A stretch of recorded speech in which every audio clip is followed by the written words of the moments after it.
Welcome in. Jesse Shule here from jesseshule.com. This is the Saturday morning college football kickoff show, and this week we're doing things a little bit differently due to the fact that I've just returned home from vacation. I was staying in this place that you can see behind me for the last week, and it was nice, but it would have been nicer if I could have delivered a few more winners for the clients and for myself. But it is the life of a professional gambler. You don't win every day, every week. The numbers over the long haul are still pretty solid. And we're really looking forward to chugging along and getting back on track here this week. But Joey, why don't you tell me what you think of this week's card? Yeah, so I'll be honest, I wasn't a huge fan of it. Not a lot of big ranked games, but there are a few that stuck out to me. One that I really like a lot is one that I think we'll both probably have a good time talking about is Oregon and Utah. They're out there right now for college game day, and I think that's gonna be a really close game, similar to what Oregon and Washington had. Like maybe not as high scoring, but I think in terms of closeness and it coming down to potentially the last possession, I think we'll see that today. I certainly don't disagree with that, Joey, but before we get into that specific game, I'm just going to let everybody know that the focus for this show is going to be a little bit different. Normally, I have you guys come in and debate me. We go pick the opposite sides of various games. But as you mentioned, this week's card just doesn't look as attractive as the previous few weeks. And you're not the only one that said that to me. Basically, as I was on holidays reaching out to people, they were like, oh, man, I just really don't like any games this week. I've heard that from a ton of people that they don't like any games this week, and I can see why. I think as a professional handicapper, we should do a little bit of digging, dig a little deeper, and see what we can find. We should uncover some games that we like. And what I think about this week is I think it has the potential to be chaotic. A ton of upsets. There isn't the real marquee matchups where you get these pick'em games between two top 10 ranked teams as much as there's big favorites that are supposed to win by double digits that, don't take it for granted. When you see that minus 14 and a half or minus 17 beside a team and you think that means they're going to win for sure, it doesn't always work that way. And I think there's a few teams that will be on upset alert today. And that's the focus of today's show. Joey asked me, are we going to do a show this week? I said, Joey, come on in. We're going to talk about potential upsets and underdogs that we think that could give the favorite a run for their money. Joey mentioned the Utah Utes and the Oregon Ducks. I want to save that one for later because that is the icing on the cake, the juiciest, my favorite one to talk about. But let's get it started, Joey, with the cocktail party. We got Georgia and Florida in Jacksonville. And before we get into that, I will mention anybody out there watching the show today, if you go to the description box in this video on YouTube, at the bottom of the description box, you will see a link. If you click that link, you can come into the show and you can have a chat with us about the games. You can give me a piece of your mind. If you bought my picks and you lost this week and you want to give me the gears, come on in. I take all comers.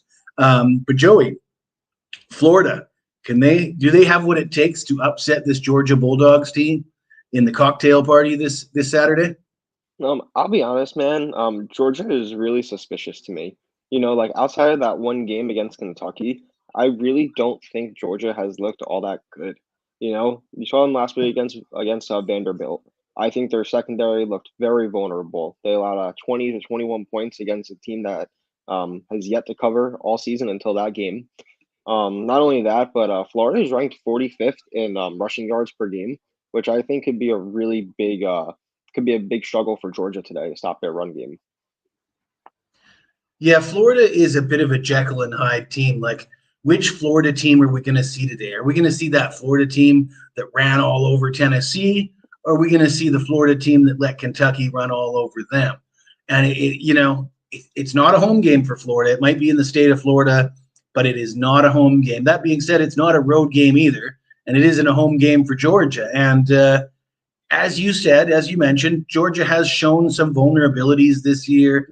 Yeah, they looked really good against Kentucky, but they didn't look that good against a pretty average Auburn team. They didn't look that good against a pretty average South Carolina team. I believe that was a home game as well, where they beat South Carolina by just 10 points.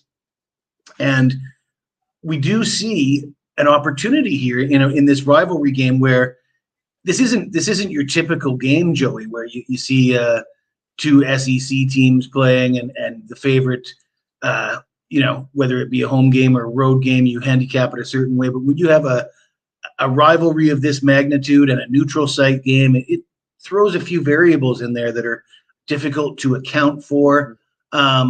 One thing I'll mention is I think for Florida to have any success today, they need a good game from their quarterback. And a lot of people are going to shake their heads and say, "Are you kidding me? Graham Mertz? That guy's a bum." He's done great. He's doing really good. How could Graham Mertz have a good game against this Georgia defense, right? But as you mentioned, he's not getting a ton of attention for the statistics he's putting up, because if you look at Graham Mertz's numbers this year, you could compare them to the likes of maybe Carson Beck or some other SEC quarterbacks that are considered to be quite good. And nobody really is talking about Graham Mertz as this great quarterback this year, but his numbers are pretty solid.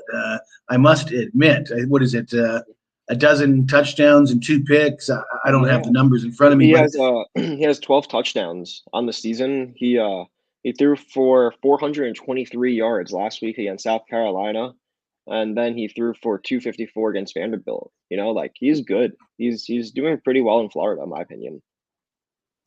Yeah, no, and Billy Napier is also a coach that's well known for being a good guy to back in an underdog situation. I don't have those stats in front of me, but I do know that at one time there was some pretty favorable stats for Billy Napier as an underdog.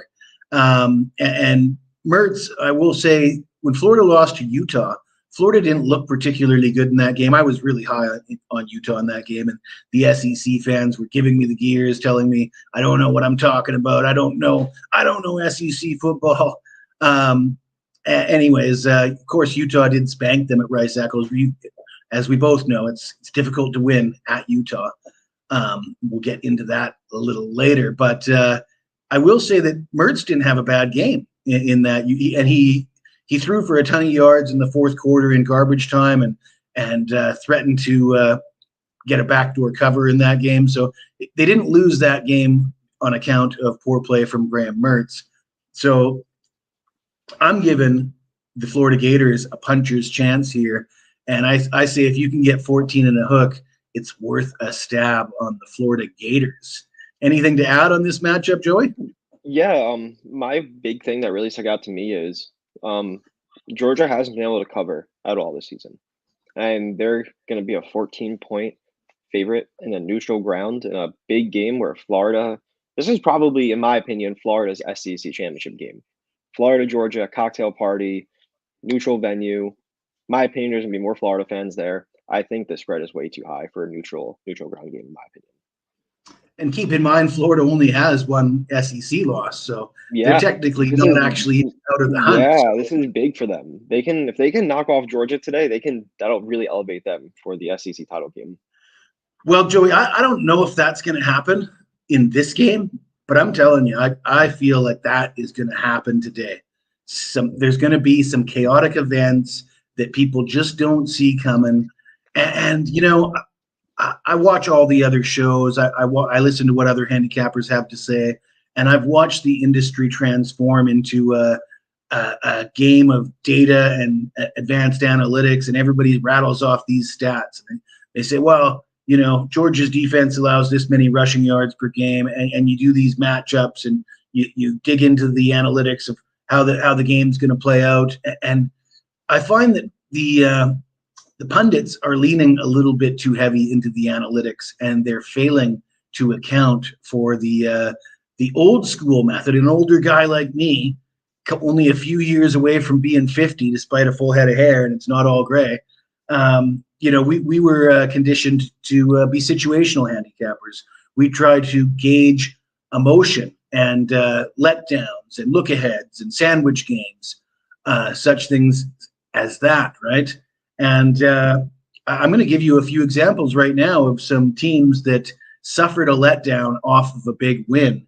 that were not at all surprising to me. But, I don't hear a ton of people talking about these kind of handicapping philosophies anymore. Most people seem to be focused on the analytics angles, and they just completely disregard these letdown spots. So let's start with the Washington Huskies. They were a 27.5-point favorite against Arizona State. I remember, Joey, I approached you and said, hey, do you like the Huskies this week against Arizona? I wanted to get you to debate me on that game. That was a side that I wanted to take the points with Arizona State because of the letdown spot, but you wouldn't bite. And lo and behold, the Huskies were lucky to get out of there with a win. I mean, they almost lost that game, 15-7 against Arizona State. That was right after they beat Oregon, right? So clearly the Huskies are more than 8 points better than Arizona State. They were a 27.5-point favorite in that game, but we saw the superior team coming off that big emotional win over their rivals Oregon, and they laid an egg in their next game.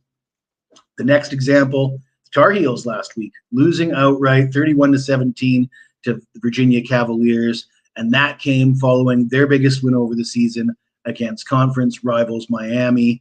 That was their biggest win of the year, and they followed it up with a really ugly loss. Another one would be, hey, Tommy, I did mention there's a link in the description box in the YouTube video. If anybody wants to come on the panel and join us, you just need to make sure you don't have any background noise and you have a functional camera, or you don't even need to show your face, really. You can just come on and talk if you want. But the link is in the description for anybody who wants to join us and talk about upsets today, or talk about really anything you want, football related.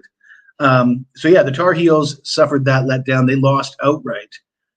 Texas, after the win over Bama, they went on the road. They played Wyoming, and they did win that game by a substantial margin. They still didn't cover the spread, but they were tied in the fourth quarter against a Wyoming team after they beat up on it. They won handily at Alabama, and then they follow that game up, and they're tied in the fourth quarter against Wyoming. So in my eyes, that is a clear sign that they suffered a letdown coming off that big win. Then we got Kentucky. Kentucky had that big win over Florida. What happens the following week? They just got absolutely annihilated by Georgia. Now, maybe that was going to happen anyways, so it's maybe you don't say that's a letdown, but certainly they did not perform very well coming off their big signature win, right? And then you have I backed Kentucky on this show. Yeah, this guy knows better. In fact, if my records anywhere were as good as they are head to head against Joey, I'd be doing pretty well. But we got Oklahoma last week, almost losing to Central Florida after the big win in the Red River rivalry. So that you had to know you win these games, like these rivalry games, the Red River rivalry. The winner of that game, you got to look for them to have a letdown in their next game, and sure enough, they did. And Texas didn't look too sharp coming out of that game either. So these are letdown spots that we've seen throughout the season. And this is just off the top of my head. 5 minutes before the show, I jotted these down. Clearly, there's been more than just the examples I provided. But the point that I'm trying to make is the advanced analytics weren't telling you that Oklahoma was going to lose by 2 points to was going to beat Central Florida by 2 points with a late comeback. They weren't telling you that the Tar Heels were going to lose outright to the Virginia Cavaliers, and they weren't telling you that the Washington Huskies were going to win by 8 as a 27.5-point favorite after they beat up on Oregon. These are games that you had to handicap by situational handicapping, old school methods, not this new school advanced analytics. And this is my proof, if you will, that the old school methods still hold some value. And I'm not suggesting people shouldn't use advanced analytics. What I'm suggesting is that needs to be part of your repertoire, not your entire repertoire.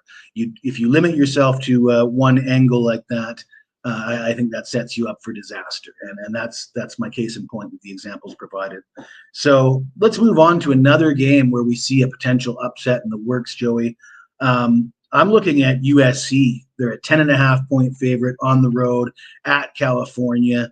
Cal sucks. Let's face it. Cal sucks. I'm saying it right now. Sorry, Cal fans. Your team sucks. But they're coming off of a bye week. They have themselves a hell of a running back. Utah or USC, pardon me there. USC can't stop the run. So what do you say? Are we giving Cal a puncher's chance as a home dog against USC? Yeah, the very first note that I put on my notes for this game was Cal has a really good run game. So I'm gonna agree with you there. You know, they're averaging 195 rushing yards per game. And USC, honestly, they just throw the ball. And we saw when Caleb Williams just sits there and just launches it, he throws interceptions. And he's come out and been a little exposed the last few games, in my opinion. I was never really high on Caleb Williams, and it's kind of showing now why I feel that way. He just doesn't perform in the good games. You know, like against good teams, he's just not good. And you know, like you said, Cal really isn't the greatest, but Cal is sneaky. They are really sneaky. They both lost back-to-back games coming into this, and this could be a really big look-ahead game for USC. You know, they got Washington coming to town next week, and then they have a huge gauntlet. I think they have like UCLA, Utah, Oregon following Washington, which I think is absolutely nuts. And like you said, old school look ahead game. They don't really care about this. It's Cal. They're thinking, oh, we're gonna go in, we're gonna win, move on to the last couple games. But I don't know, man. I think Cal can really put a really hard stop on anything that USC has for their future mind with the Pac-12 right now. Well, I think USC's dreams have been crushed. This is the dream crusher spot for USC. They're not winning the Pac-12. They're not going to the playoffs. Caleb Williams is not winning the Heisman.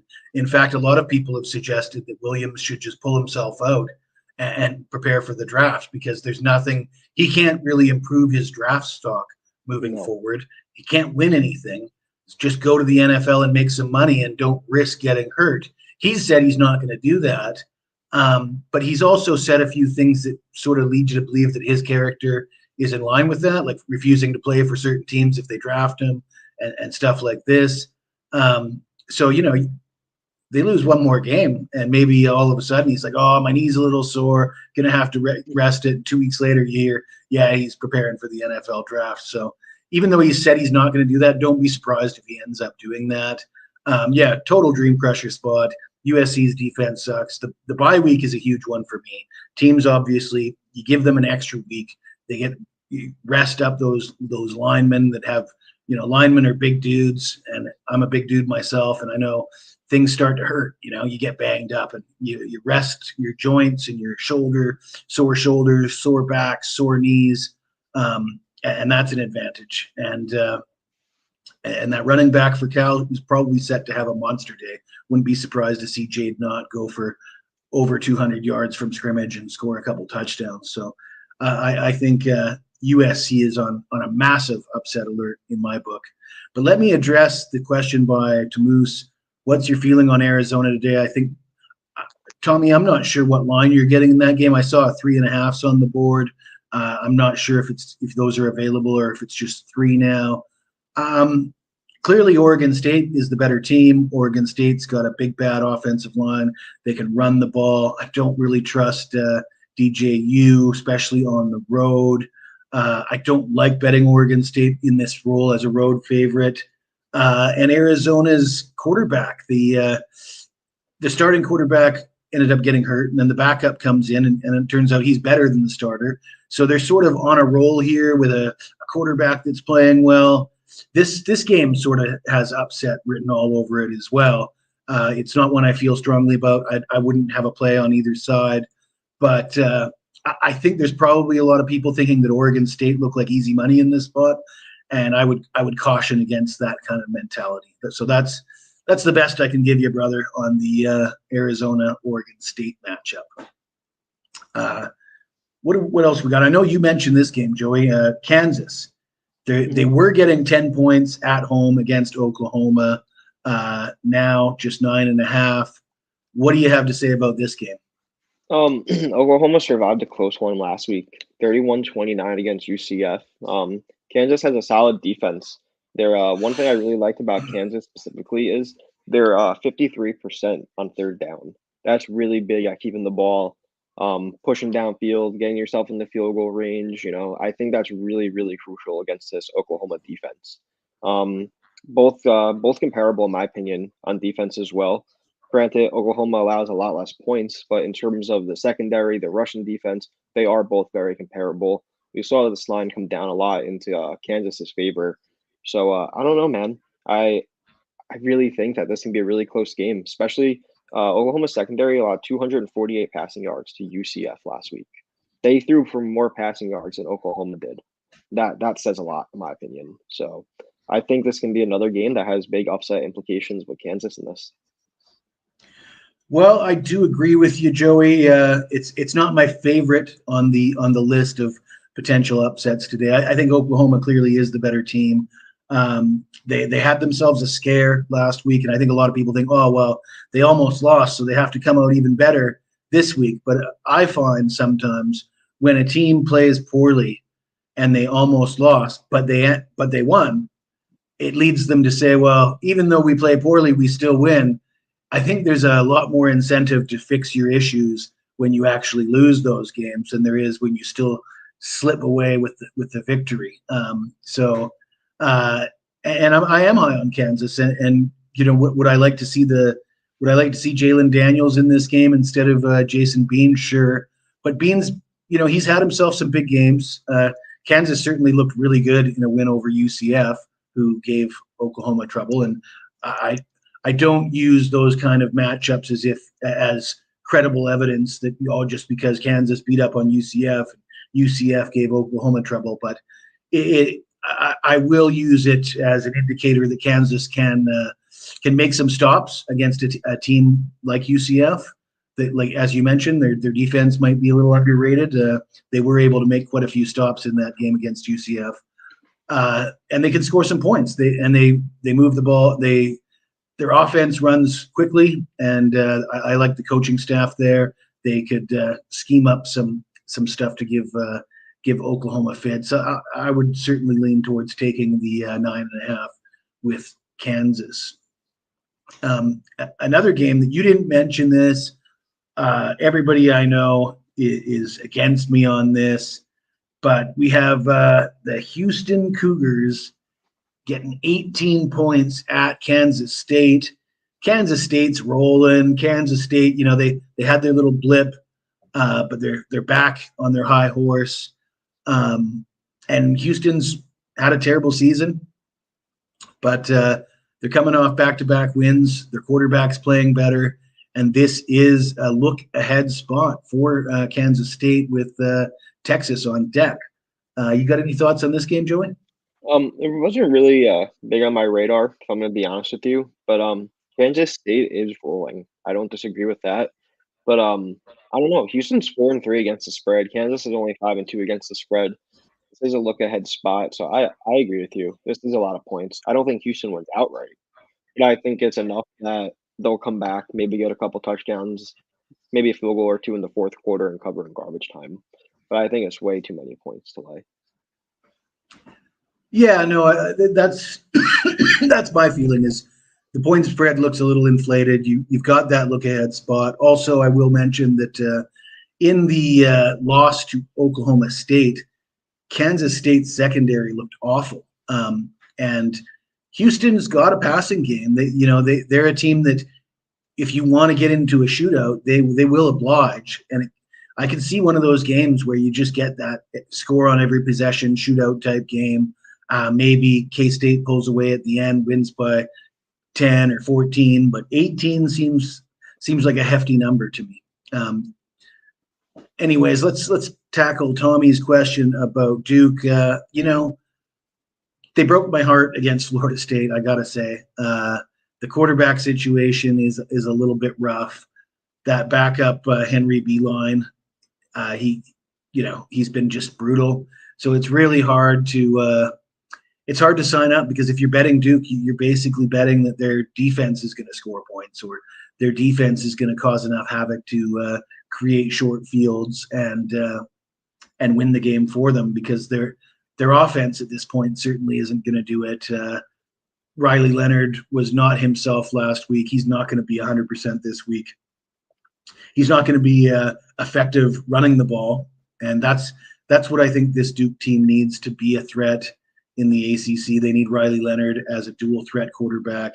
And when that was taken away from them, we see what we saw last week. Now, they did manage to blow out NC State, but again, they needed their defense to do a lot of the heavy lifting in that game. Their defense is good. Their defense is perhaps great, but I don't want to be the guy relying on a defense to do all the work. I'd like to see an offense at least capable of 50% completion from the quarterback, which the backup, as I mentioned on the Winner's Circle show last night, that guy is completing about 27 or 28% of his passes against FBS teams. So not good at all. I'm going to stay away from Duke this week. So one more game before we get into the Utah and Oregon game. We got Ohio State coming off that win over Penn State. Is there a bigger letdown spot than that for this Ohio State team? I'm so upset about that one. That strip sack got called back. That was a huge turning point. But Wisconsin's honestly not bad. They're 5-2. They still have a shot to win their side of the division. I don't know, man. I'm kind of with you on that. Wisconsin has a chance at home today. For me, it's hard to make a case for Wisconsin. They haven't got great quarterback play.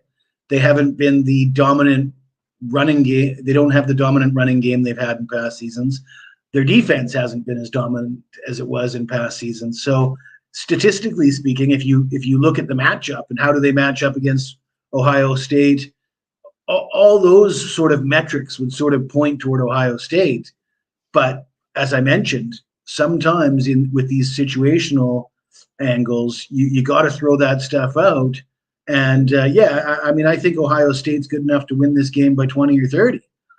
Will they, though, right after they beat Penn State? I think it's a good spot for Ohio State to have a blip on the radar, suffer a bit of a letdown. So I am going to put the Buckeyes on upset alert, even though it doesn't make a lot of sense when you look at the matchup. But it wouldn't be the first time we've seen the superior team, lay an egg after they come off that big win. So that's how I feel about that one. The Wisconsin secondary is pretty solid too, man. They're ranked 29th in the college football right now, only allowing 196 throwing yards per game, which is honestly going to be pretty good if they're going to have to stop Marvin Harrison. So that's an excellent point you made, Joey. And I certainly would love to see Ohio State take a loss or at least get fail to cover in this game, because I was a little bit annoyed by their win over Penn State myself. I thought I was on the right side with plus 5.5 in that game. And, watching the game, it seemed like Penn State was capable of playing with them, but they just didn't have that X factor that, I think they needed Drew Aller to be a little bit better. Just they didn't have that big play that they needed. They were one big play away from winning that game. But anyways, let's get right into the Utah Utes, Oregon Ducks. Oregon's offense is humming along, number one in the country in yards per play, I believe, Oregon. And a lot of people are going to love Oregon in this matchup. They're going to see that 6.5 and think it's easy money. The Ducks are so much better than the Utes, but something tells me you've got other ideas, Joey. I like Utah. I think Bryson Barnes has done a pretty solid job stepping in for Cam Rising. This is definitely not the quarterback situation Utah expected coming into this season, but it hasn't been that bad for them, in my opinion. Both teams are 6-1 coming into this one. Utah's home. They have a really solid defense. I don't know, man. Like I said in the like we talked about, these spots just seem so bizarre. 6.5 points as a favorite on the road in Utah against one of the best defenses. I don't know.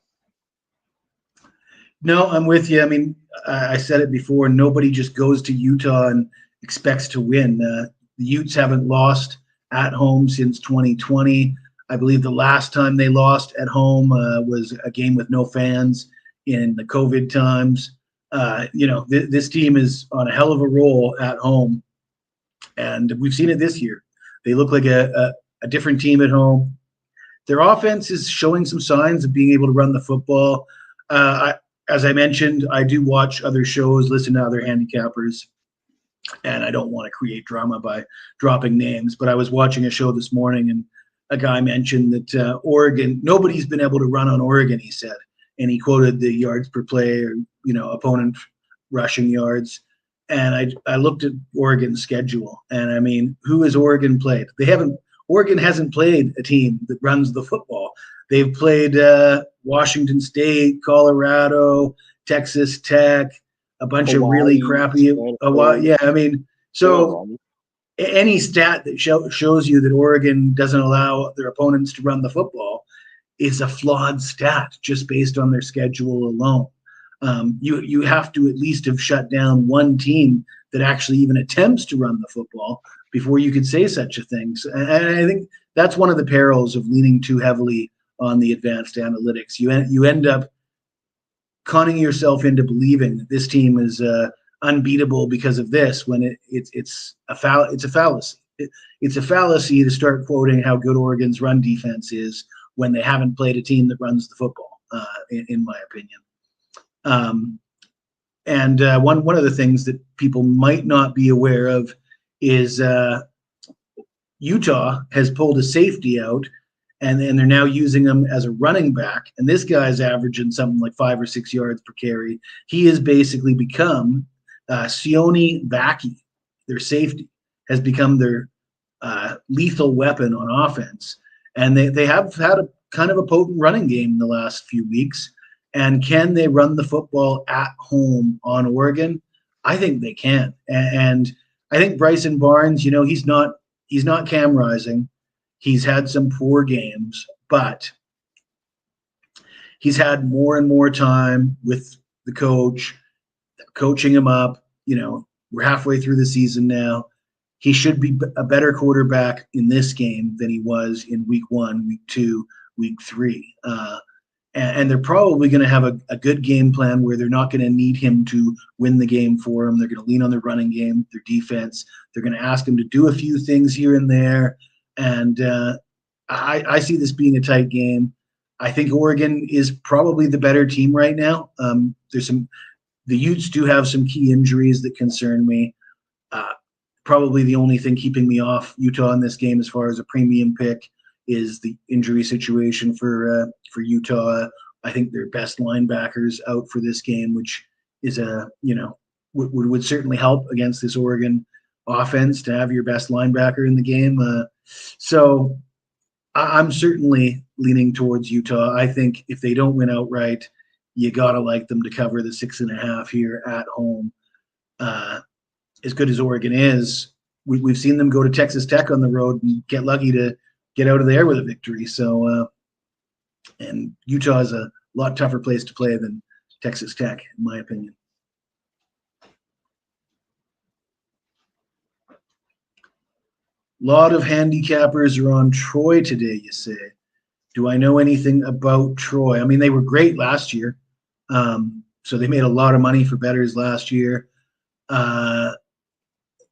I'm not as familiar with this Troy team this year. Do you have any knowledge on this Troy team, Joey? Not at all, to be quite honest with you. So unfortunate. So I'm not going to say I do and give you false information. So I don't know a thing. No. I mean, I would have to break down that game, but yeah, I've heard people high on Troy as well, and I know they were pretty damn good last year, but can't really say I know too much about that game. Not getting a ton of comments here, Joey. We put in a solid 35 minutes. We broke down a lot of high-profile games. We put a few teams on upset alerts. Why don't you tell us what you got going on at insidersroom.com? Yeah, I've been doing really, really good with hockey, Jesse. I'm 16-5, starting out the season. I'm 10-1 my last 11 NHL plays. I got my Pacific Division Game of the Month up tonight, so I'm really looking forward to that one. On top of that, I have 2 college football plays as well. Went 50% last week on college football, so hoping to I'm hoping to flip the tides today and go 100%. So we'll see. Yeah, I'm off to a good start with hockey too. But would you say 16-5? I think I'm 16 and 7 and 5 and 10 and 1 my last 11. I think I'm 7-2. So just goes to show I'm being a little bit more selective than you are. But there's a ton of sports. I also do CFL and soccer. So I got to spread it around. I do have a play in the CFL today, by the way, the season finale, the final week of regular season in the CFL. I didn't get a soccer game out today. I'll probably have one for tomorrow. But as I mentioned, I've struggled with the picks the last week. There's no doubt about that. And I'm not the kind of guy that's going to come on here and rah if I haven't been winning. And it's been a rough week. But as I said, the overall numbers remain extremely strong, and I remain confident moving forward. And I still think it's a good buy to go to jesseshul.com and get an all-access pack, because I am going to slay it here in the next few weeks.